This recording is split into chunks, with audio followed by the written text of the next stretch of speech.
Bonjour Bruno, alors là j'aimerais vous raconter un rêve que ma maman a fait et m'a raconté. J'aurais bien voulu un jour la filmer, enfin elle a peur que, enfin elle ne veut pas se faire filmer, donc peut-être que j'enregistrerai ses commentaires qui sont quand même assez intéressants, elle a vu beaucoup, enfin peut-être un peu plus de choses que moi. Donc là, le, le rêve qu'elle a fait, et si vous me suivez depuis un moment, vous comprendrez un peu de ce quoi je veux parler. Donc là, elle me disait elle était, elle me disait qu'elle était à la montagne, près d'un fossé. Alors, quand elle parle d'un fossé, donc un fossé, c'est en forme de U comme ça. Mais là, devant elle, il y avait, je pense, un fossé qui était quand même assez grand, assez haut, comme une montagne, enfin pas comme une montagne, comme une colline. Elle a monté par-dessus la colline. Elle est redescendue par le bas. Elle m'a dit j'étais dans une grotte. Il y avait une salle d'attente. Il y avait un monsieur, il y avait quelqu'un. Enfin, elle ne m'a pas dit un monsieur, elle m'a dit il y avait quelqu'un. Et j'ai demandé je voudrais voir Mémé Huguette. Alors, Mémé Huguette, excusez-moi, c'est sa grand-mère. C'est sa grand-mère, c'est sa maman. Mais on l'a toujours appelée Mémé Huguette. Même elle, même ses enfants l'appelaient comme ça.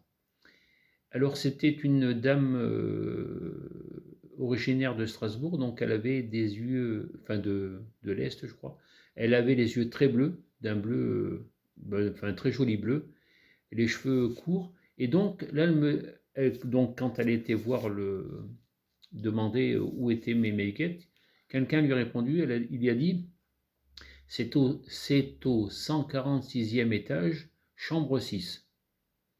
Donc ma maman y va, elle rentre dans la chambre. Alors la chambre, il n'y avait pas qu'un seul lit, il y avait une multitude de lits, euh, des lits en fer forgé, donc des années 50, même en années 70, il y en avait encore un, donc en fer forgé d'une place. Il y avait beaucoup de monde sur les lits, mais personne ne parlait, c'était d'un calme euh, mortifère, enfin un calme plat. Elle s'approche de sa maman, elle la regarde, elle m'a dit qu'elle avait les yeux bleus, mais d'une clarté comme s'ils étaient éclairés, et elle lui a dit maman je t'aime, et elle a souri. Donc voilà. Et le rêve s'est arrêté là à peu près. Donc si vous vous rappelez ce que j'avais dit quand j'étais monté au ciel et que Jésus m'avait dit d'ouvrir les portes de l'ange de la mort, ben, ça ressemblait un peu à ce que ma maman m'a dit.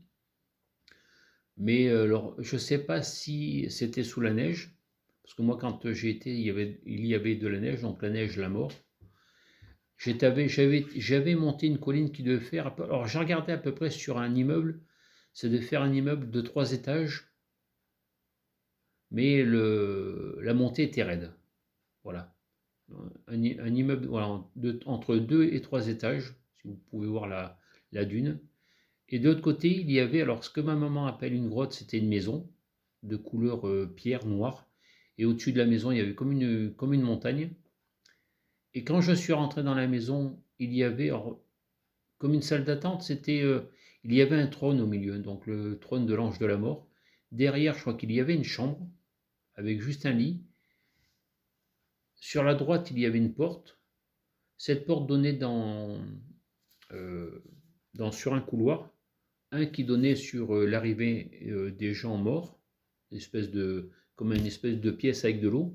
Et au fond, il y avait une pièce. Et je pense que c'est dans cette pièce que ma maman a vu sa maman. Ça fait un truc avec beaucoup de mamans.